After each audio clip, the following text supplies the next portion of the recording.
What's going on, YouTube? This is DBZ 4th and I coming at you with a very interesting deck profile, and that is Brave Prank-Kid DPE. That's right. We combine all three engines into this one beautiful deck here. It's a 40-card deck, and I had a really good time with them. My locals, in which I went to not too long ago and got first place.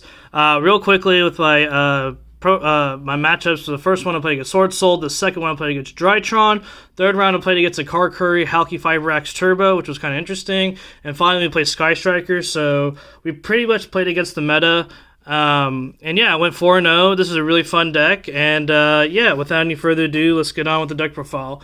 And before I start, I just wanted to apologize to all, my subscribers for not posting in a while. I know due to COVID and stuff, like we weren't able to go, but now, hopefully we get back on the grind and show you more deck profiles. But anyways, moving on to the deck profile, we're starting off with the Prank engine. Normally, I do my profiles in a systematic manner, but this one I'm going to do a little different. First, I'm going to showcase all of the Prank-Kid monsters. So obviously, we play 3 green, which dumps and special summons. The blue, which you gain life points, 1,000 life points, and then special summon. Yeah, I mean, we're not going to waste too much time on the kids. Really, the fire, burn 500, special summon from hand or deck. Another cool thing about this deck is that it's really good in time. So yeah, I mean, like being able to burn and gain life points it's really good in games 3 when you go first.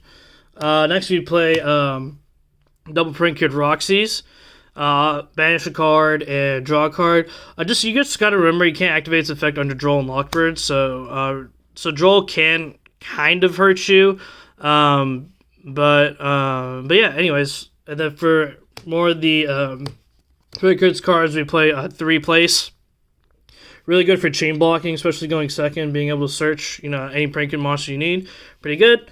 Next, we play double Pandemonium. We only play 2 because it's searchable. We don't really need a third copy. I feel that this build is a 40-card build, and I had to cut down on a lot of things. And I had 3 Pandemonium before, but I cut it for another card. You'll see in the profile. Finally, we do play the 1 Pranks to recycle our stuff and draw. If your board is busted, you can go ahead and recycle the Meow Meow, so you have a play next turn. So that's it for the Prank-Kid cards, and I'm moving forward with the Brave engine. We have the 3 water, and then the Gryphon, obviously to search out, your 3 copies of Rite. It's a very good engine, obviously, to get the negate and being able to chain block. So what you're going to do is you activate this, you get a token, get the continuous spell from your deck, and put it face up. Then you'll normal summon a kid, and then you'll link away the kid for a Meow Meow, chain link 1, kid effect, and chain link 2 to search this card to your hand. So if they want to ash, they would have to ash this. So that's how you would chain block. And then obviously you play a Foolish Burial along with this package to make it as consistent as possible. But when I go second, I tend to side it out. But yeah, the Brave engine is insane. You can put in a lot of decks, and being able to combo without the fear of Nibiru is this deck's one of the deck's biggest choke points. Next, we played the DPE package. The Dasher, Celestial, and the 2 Destinies. Honestly, cutting the 3rd Destiny doesn't like it's nice hard drawing this card, honestly, but we could potentially cut a brick in the 3rd copy Destiny, because if you resolve it, then the other one's a brick in the deck, and then if you can easily go into Verte. So yeah, so it's not a really big deal. Next, for like our going second / hand traps, we do play the 3 Ash Blossom. Obviously for generic purposes, Ash Blossom is really good. And next we play triple Droplet. So these are actually the only going second hand traps I play. Droplets is a phenomenal, I think actually a mandatory main deck card now in this kind of format, especially with Gryphon Rider and so many decks. But this is the one thing I kind of didn't like about my deck, because usually I like to incorporate more going second or hand traps in my deck to, in case you lose the die roll, you have some stuff to interrupt your opponent.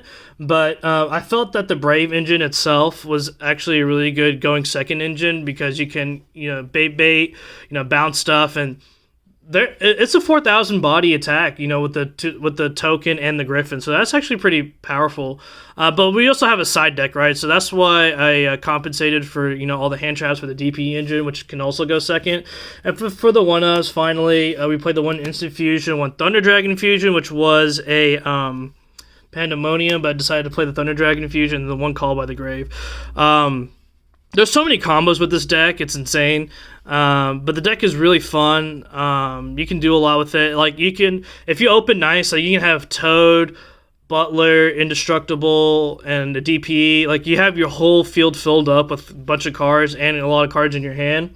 It's just really oppressive for your opponent to, like, play through, So that's why I really like this deck. Also, if you do get hand trapped or interrupted somehow, some way in the middle of your combo, this deck does a really good job of, like, going to alternative paths. Say, like, you don't have the Brave engine, but you have the DP instead. Like, you just go, your Butler combo and then DP and whatnot. So yeah, that's it for the main deck here. We'll go to the side deck. We played triple Droll. I think Droll's really strong right now. It could even be main worthy, but being able to stop Brave Engine and any other decks that search a lot, I think Droll and Lockbird is pretty good. Next we play triple Nibiru, obviously for the combo decks. And then we play a triple Lancia, also a really phenomenal card this meta. It could shut down, Brave Engine and PKs and whatnot, so I think Artifact Lancia is nice. Cosmic Cyclone to get rid of back row cards. And then finally, we play a triple Evenly Match to get rid of problematic cards. Especially, if people have the Brave Engine and you bait out the Gryphon, you just evenly match and they're forced to, banish their entire field besides the token. So, evenly match is really nice. Next, we have our tokens right here. And then we obviously have the DPE, the 1 Rocket Ride, and 1 Weather Washer. They're all really good. This card can revive. This card, revives during your opponent's turn, and they can't be destroyed in battle, and has the Armades effect where they can't activate card effects when they attack. Obviously, DP is just such a powerful card, man. Like, I feel like if I have this card out on the field, like, I just feel so secure. Then the fact that you have the Pot of Greed to follow up next turn is really nice. Which is why we don't really miss Desires, right? You have so many combo pieces, vital pieces in your deck that you can't banish. So yeah, before we go on, a couple of other cards I kind of wanted to play. If I didn't play the DP engine, was cards like Skill Drain and Mystic Mine. They have really good synergy with this deck, but this is more of a fun build. I don't think this is the best variant of the deck. I just think it's just really fun. It's very fun to play, and yeah. Next, we play a double Butler, obviously. Some people play 1. I think that's absolutely incorrect, especially for the grind game and stuff. I think double Butler is insane. So you can even make 2 Butlers, if you open Pandemonium or Thunder Dragon Fusion. So yeah, card's nice. We played the 1 Totally Awesome. What I tend to do is when I summon Butler in my opponent's turn, I would summon 2 Dropsies from my deck. So immediately in my start of my main phase, I'll just overlay them for Totally Awesome. And that's just another negate they have to deal with. So yeah, we play a triple Doodle Doo. Obviously, when it's Link Summoned, you get to search, and then you contribute to add 2 different cards from your graveyard to your hand that is Prank-Kids. It's really good. We play 3 because when you do your combo, you want to make sure to have 2 in the grave, so when you use your pranks end your turn, you can shuffle 1 back. And then we play the 1 Bark, during your opponent's turn, tag out, get 2 from your graveyard, the indestructible effect, so it's really good. The 1 Meow Meow, obviously. The 1 Verte Anaconda to either dump the Fusion Destiny or the Thunder Dragon Fusion. It's really nice. We play the 1 Link Spider. So in case we do get nibbed or we want to use the Pranks token for the Link Spider to make a Verte as material, Link Spider is actually pretty good. And finally, we do play the 1 Unicorn, 1 Accesscode. Obviously it's really easy to link up into Unicorn. And then you just make the Accesscode afterwards. You can just break boards, and it's really easy to go second. So yeah, that's pretty much it for the deck profile, guys. If you really enjoyed that video, please consider liking and hitting the subscribe button. It really helps me out, motivates me to pump out more videos in the future. Any questions you guys have, whether with the deck build or any advice you would like, I read all the comments. I try my very best to read through them and answer at my earliest convenience, so don't be shy. Once again, thank you so much for watching, and have a great day.